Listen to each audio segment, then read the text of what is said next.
के चरणों में नमस्कार हो। सभी बच्चों को मेरे तरफ से सुखम भवत अस्माकं देशस्य च। स्कूल के नहीं, मेरे पूरे देश के सभी बच्चे को मेरे तरफ से कोट कोट नमन धन्यवाद मैं देता हूँ कि मेरा देश, मेरा विश्व, मेरा भारत, सभी लोग सुख और शांति, सुखमय जीवन स्वीकार हो और सभी को सुख समृद्धि प्राप्ति हो। गुरुजी, आप और हमारे परिवार को हमें बहुत सुख और समृद्धि आशीर्वाद दिए हैं, इसलिए गुरुजी हम आपके चरणों में नमन करते हैं और आपके चरणों में दंडवत स्वीकार करें। मैं हमेशा आपके चरणों का नतमस्तक रहूंगा, क्योंकि ऐसा कोई शिक्षक हम लोगों के प्रति नहीं सोचा है जो गुरुदेव आप सोचे हैं। इसलिए हम लोगों को एक अच्छी कहानी सुना दीजिए, जिसे हम अपने जीवन में सकारात्मक भाव से, निर्गुण रूप से अपने जीवन को सुख के प्रति अग्रसित करें और हमें उससे कुछ सीखने का अवसर मिले। आप हमको ऐसी कहानी सुना दें कि जिससे हम और हमारा परिवार बहुत सुख सम्मान से जीवित रहें और आपके आशीर्वाद को हमेशा पा करके अपने जीवन को धन्य बनाएं। आपके द्वारा कहानी सुनकर हम स्कूल से अपने परिवार की रक्षा करें, अपने देश की रक्षा करें, अपने विश्व की रक्षा करें, सुख शांति के प्रदान हमें प्राप्त करें।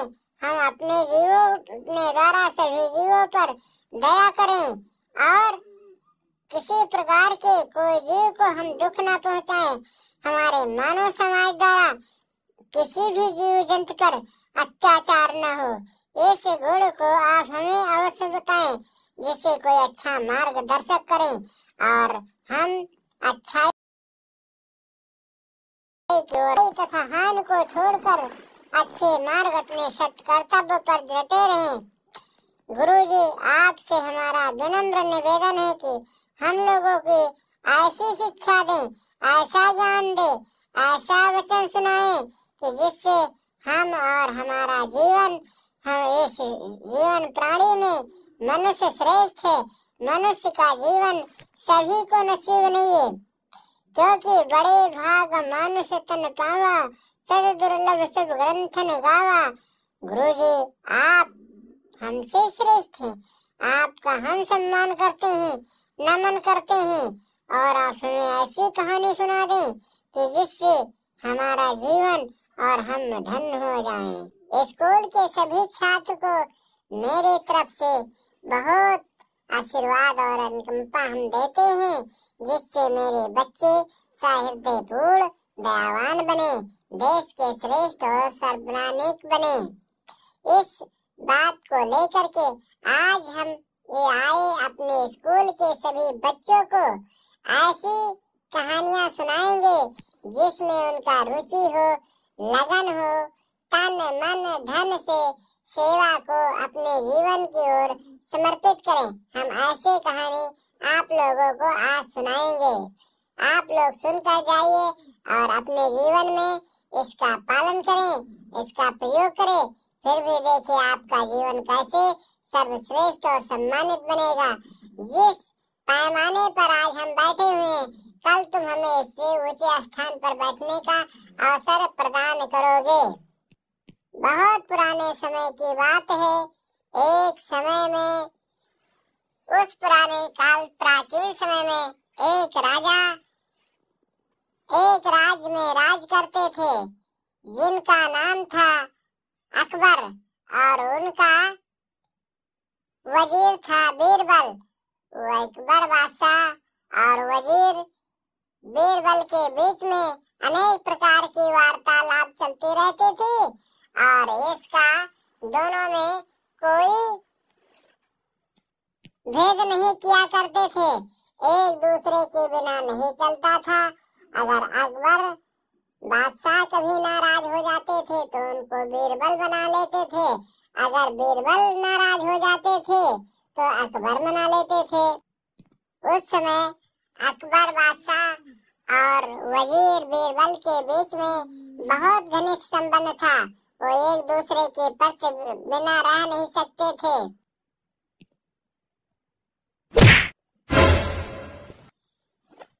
और बहुत एक दूसरे के मित्र थे, घनिष्ठ संबंध था दोनों में। ना राजा के बिना वजीर का काम चलता था, ना वजीर का राजा के बिना काम चलता था। वजीर बादशाह तो थे ही, राजा और वजीर, लेकिन एक दूसरे में इतना प्रेम और स्नेह था, दोनों एक दूसरे के बिन देखे रह नहीं सकते थे।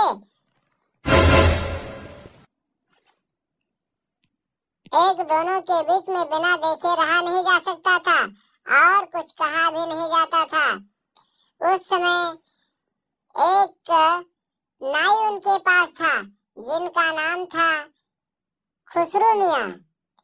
खुसरू मियाँ और वजीर के बीच अधिकतर बादशाह के सामने वार्तालाप हुआ करते थे। उस समय चांस पा करके, मौका देख करके चौका दोनों मार देते थे।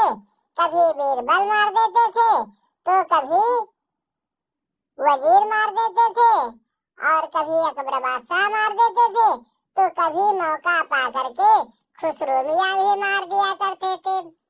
उसी समय में एक दिन राज दरबार लगा था, दोनों के बीच में वार्तालाप चल रही थी और बीरबल ने बादशाह के सामने पान खाकर थूक दिया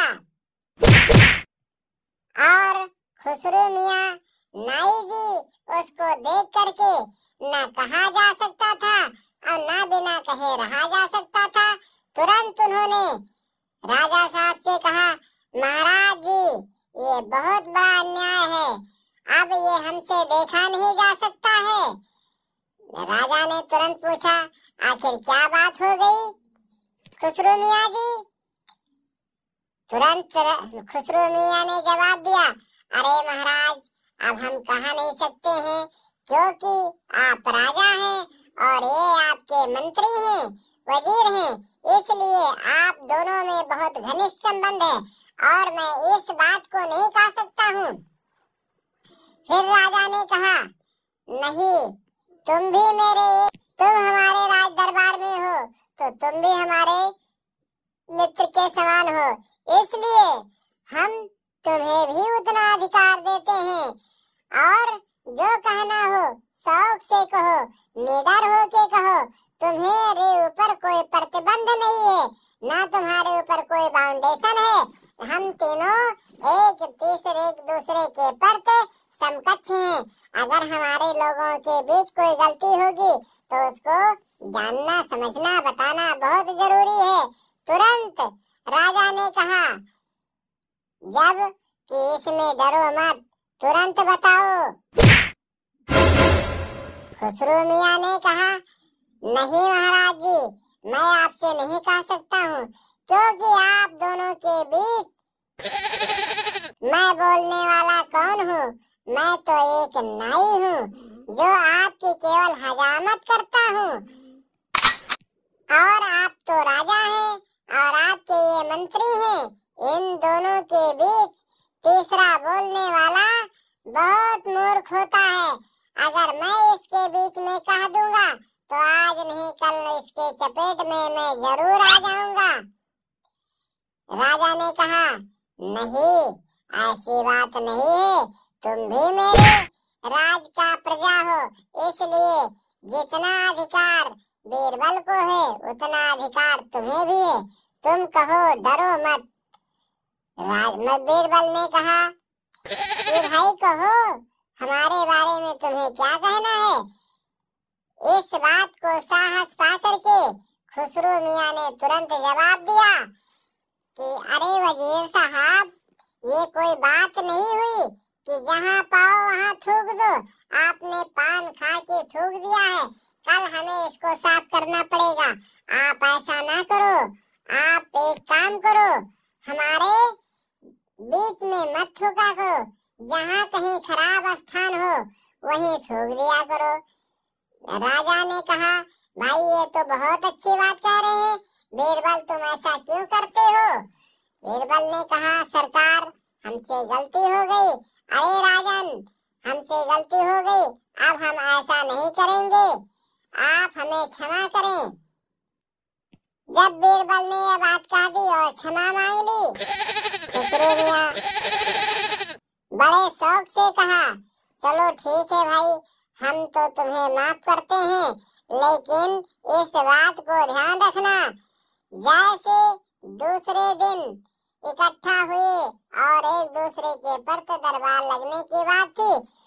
खुसरो मियां दोपहर में सो गए, लेकिन खुसरो मियां की एक आंख खराब थी। बीरबल ने देखा मौका देखकर चौका लगा दिया। नहीं माना, हम तुम्हें बताते हैं, तुम हमारी शिकायत करते हो, आज तुम्हें हम सिखाते हैं, तुम शिकायत करते हो, हम तुम्हें सिखा रहे हैं, सीखो तुम। तुरंत बीरबल ने वजीर के मद का रूप लेकर के, खुसरो मियां की एक आंख खराब थी, जाकर के बीरबल ने खुसरो मियां के आंख में थूक दिया और थूक करके वो राज दरबार चले गए। उन्होंने जब राज दरबार सभा खत्म हुआ, राजसभा, तब फिर खुसरो मियां जाकर पहुंचे। अरे सरकार, अरे राजन, बहुत बड़ा अन्याय हो गया, ये कोई बात नहीं हुई। राजा ने कहा, बादशाह के माध्यम से बताओ खुसरो मियां, क्या बात हो गई? कहा, नहीं सरकार, अब मैं नहीं कह सकता हूँ, क्योंकि कहा भी नहीं जाता है और बिना कहे सहा भी नहीं जाता है। अब मुझसे बर्दाश्त नहीं होगा, लेकिन मैं कह भी नहीं सकता हूँ। हमने जो कल कहा था आज वही हो गया, और आज कहूँगा तो कल क्या होगा, इसका निर्णय अब हम क्या जाने, हम नहीं कह सकते हैं, लेकिन होना नहीं चाहिए राजन। फिर राजा साहब ने पूछा, तो भाई बताओ तो क्या बात हो गया, जब तक तुम बताओगे नहीं तब तक ये पता कैसे चलेगा हमको? तुरंत खुसरो मियां ने कहा, अरे राजन, इन्होंने, तुम्हारे वजीर ने आज हमारे आंख में थूक दी। वो राजा ने तुरंत कहा, अरे वजीर साहब, क्या तुमने ऐसा काम किया है? तुरंत बीरबल ने कहा, नहीं महाराज, मैंने ऐसा कोई काम नहीं किया था।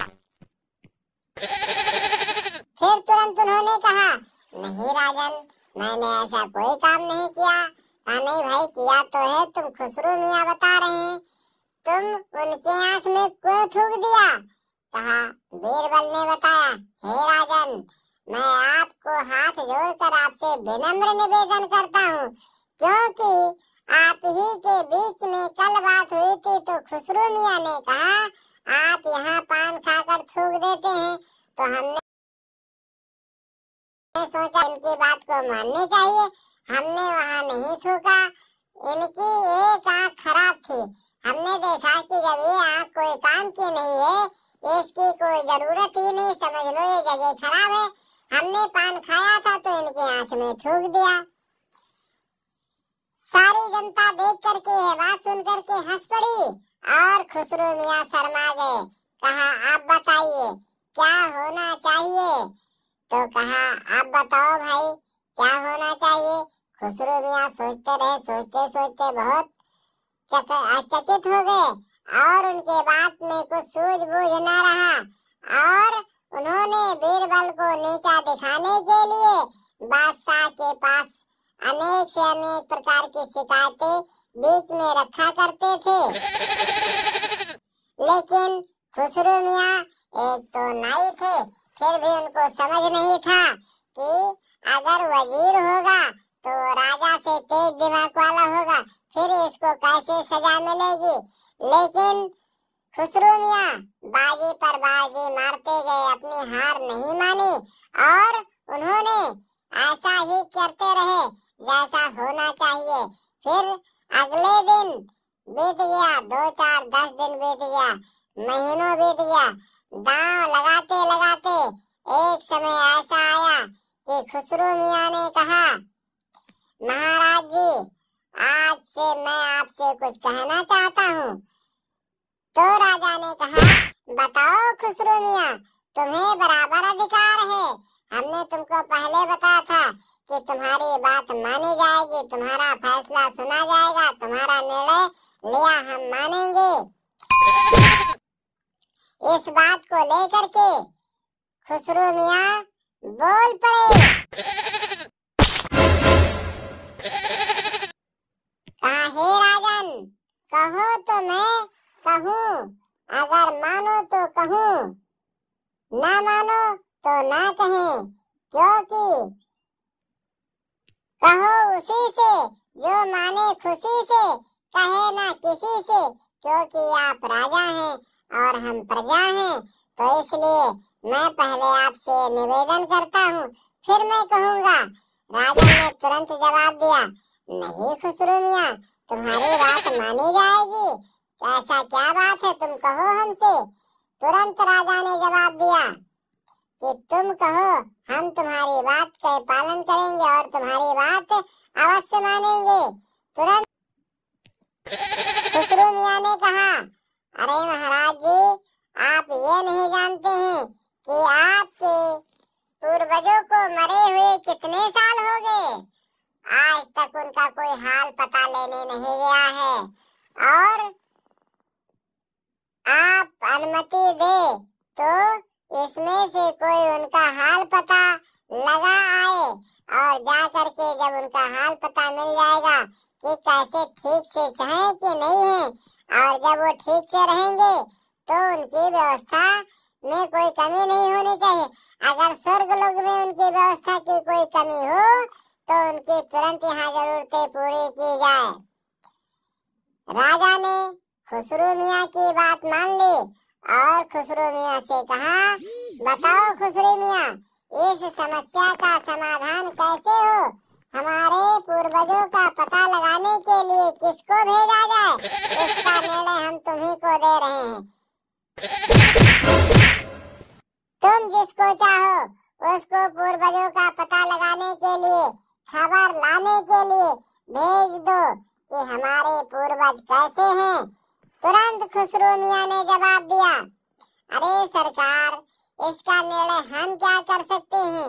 आप और वजीर, राजा और वजीर मंत्री दोनों मिलकर ही निर्णय ले। इसमें हमें बोलने की क्या जरूरत है। हम आपके समकक्ष क्या कहें। जो आपके नजदीक होगा वही जा सकता है। हम तो भाई एक प्रजा हैं, आपकी नाई और दाढ़ी साफ कर सकते हैं और इसके बाद में कुछ नहीं कर सकते हैं। राजा ने सोचा, ठीक है भाई, हमारे नजदीक है कौन। खुसरो मियाँ, तुम ये तो बताओ। कहा, नहीं महाराज, मैं नहीं कह सकता हूँ, क्योंकि मैं कहूँगा तो सबको कष्ट होगा, क्योंकि कहा भी नहीं जाता है, बिना कहे रहा भी नहीं जाता है। आपके पूर्वजों की समस्या को देखा नहीं जा सकता है और किसी को भेजा नहीं जा सकता है। भेजा उसी को जा सकता है जो आपका बहुत खास होगा, और आपका खास होने वाला आपके पास होगा, और आपके पास होगा तो कुछ नहीं कहता होगा। आप उसको अपने निर्णय से भेज दीजिए, नहीं तो कोई बात नहीं है। राजा ने तुरंत इस बात को समझ गए कि नाई के इशारे से, खुशबू मियाँ के इशारे से उन्होंने कहा, चलो ठीक है भाई। राजा ने तुरंत कहा, अरे मंत्री जी सुनो, बीरबल जी, खुसरो मियाँ क्या कह रहे हैं। तो मंत्री ने बताया, हाँ सरकार, ये सही कह रहे हैं, लेकिन आप ये बताएं कि मरे हुए का संदेश लेने कौन जाता है। आज तक किसी को सुना है गया है। जब गया नहीं है तो फिर कैसे होना चाहिए। खुसरो मियाँ ने तुरंत जवाब दिया, नहीं सरकार, जो कुछ नहीं हुआ है उसको कोई करके दिखाए राजा के द्वारा, तभी तो बात मानी जाएगी, नहीं तो कैसी मानी जाएगी। तुरंत कहा, हाँ खुसरो मियाँ, तुम बहुत ठीक बात कह रहे हो। इस बात को लेकर के अब आज ही दिया जाना चाहिए, वो भी किसी को भेजा जाए। तो राजा ने कहा, नहीं भाई, हमारे खास करीबी बहुत लगे जी सबसे नंबर 1 पर बीरबल जी हैं, तो ऐसा किया जाए कि बीरबल सलाह दे कि किसको भेजा जाए।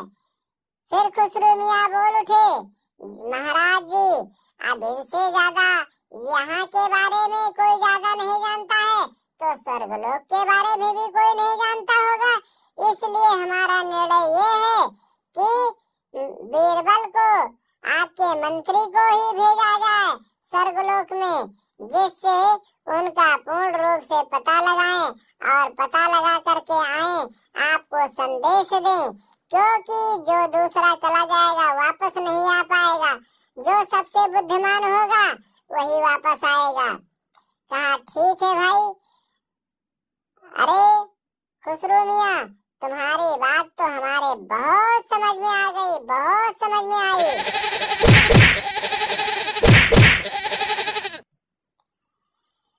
कहा, मंत्री जी, कल आपको हमारे पूर्वजों का पता लगाने जाना होगा। उन्होंने कहा, ठीक है महाराज जी, आप कह रहे हैं तो आपके बात को मैं उल्लंघन थोड़ी कर सकता हूँ। खुसरो मियाँ देखते देखते मुस्कुरा पड़े और कहा, ठीक है, तो आज ही क्यों ना भेज दिया जाए। मंत्री ने तुरंत बताया, सरकार, आज के लिए हम कुछ घर पर जाना चाहते हैं, घर को सबको मेरे को बता दें कि कल हमें राजा साहब के पूर्वजों का पता लगाने जाना है, तो कल हमको भेज दिया जाए। तुरंत कहा, ठीक है भाई, चलो कल तुम्हें भेज दिया जाएगा, आज जाइए।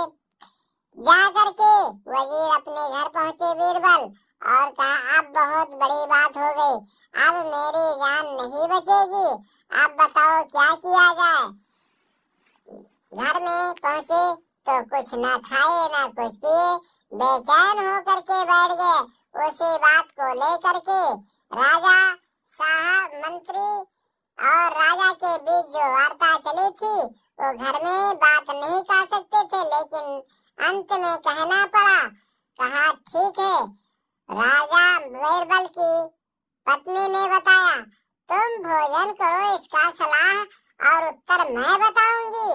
बीरबल ने भोजन किया, भोजन करके जब बैठे शांत हो करके, कहा, अब बताओ इसका समाधान कैसे हो।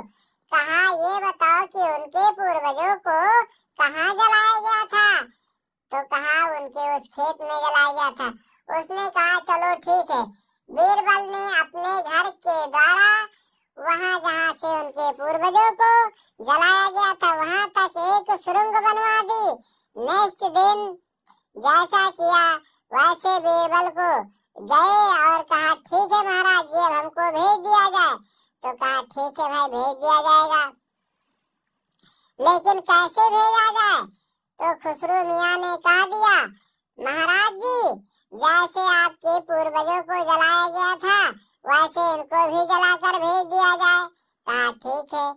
जा करके उस शमशान घाट पर लकड़ी ले गए, जोड़ करके चिता बनाया, चिता पर बीरबल को लेटा दिया और आग लगा दी।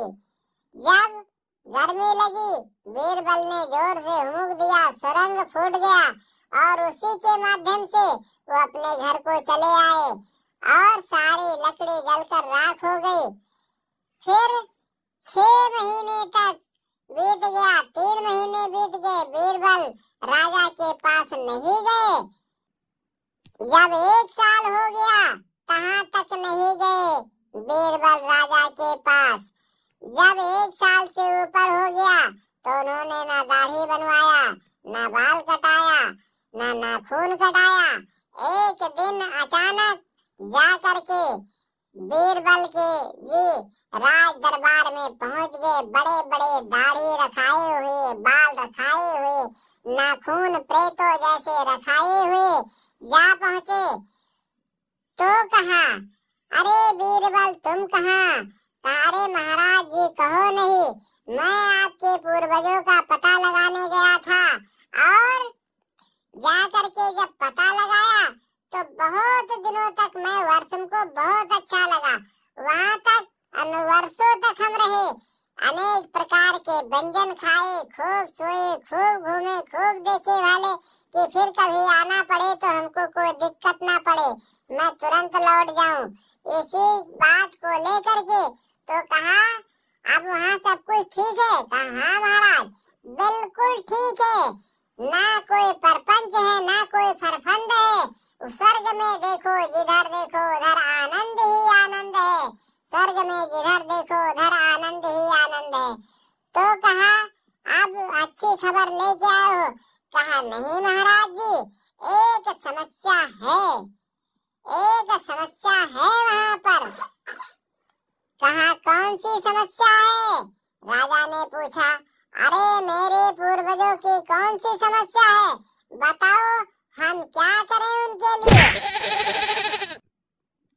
कहा नहीं महाराज जी, आपको टेंशन लेने की जरूरत नहीं है। आपके पूर्वजों के देखिए जब मैं 1 साल पर आया हूँ तब मेरे कितने बड़े बाल हो गए, मेरे कितने बड़े नाखून हो गए, मेरी कितनी बड़ी बड़ी दाढ़ी मूछें हो गई। इसीलिए वहाँ एक नाई की जरूरत है। अगर एक नाई को भेज दिया जाए तो उनके बाल कट जाए, दाढ़ी बन जाए, नाखून कट जाए। राजा ने कहा ये तो ठीक है भाई, ये तो बहुत अच्छा है, लेकिन भेजा किसको जाए, कौन से नाई को भेजा जाए? कहा बीरबल ने कहा महाराज जी अब देरी किस बात की है, खुसरू मियाँ को ही भेज दिया जाए, क्योंकि उनकी दाढ़ी बाल इनसे अच्छा कौन काट सकता है। क्योंकि जब ये बाल हमारे लोगों के अच्छे दाढ़ी मूछ बाल काटे हैं तब तो आपके पूर्वजों को पता ही होगा कि कैसे काटते हैं, इसीलिए इनको भेज दिया जाए, वहाँ चले जाएं। राजा ने कहा ठीक है, बहुत अच्छी बात है भाई। तुरंत राजा ने व्यवस्था की और खुसरू मियाँ को ले जा करके जिंदे खेत में जला दिए, वही जल करके राख हो गए। आप सभी लोगों को हमारे इस वीडियो में कैसा लगा आप हमें कमेंट बॉक्स में जरूर बताएं, ताकि हम आपके लिए अगले वीडियो एक नई सोच समझ करके खोज कर लाएंगे, जो स्कूल में बच्चों के प्रति कहानी सुनाते हैं और इन कहानियों को मनोरंजन पूर्ण बच्चे सुनते हैं और आनंद लेते हैं। सभी दर्शकों से निवेदन है कि आप हमारे वीडियो को लाइक करें, सब्सक्राइब करें, शेयर करें, हमारे वीडियो को देखते रहें। अगले दिन हम आपके लिए न्यू वीडियो लेकर आएंगे।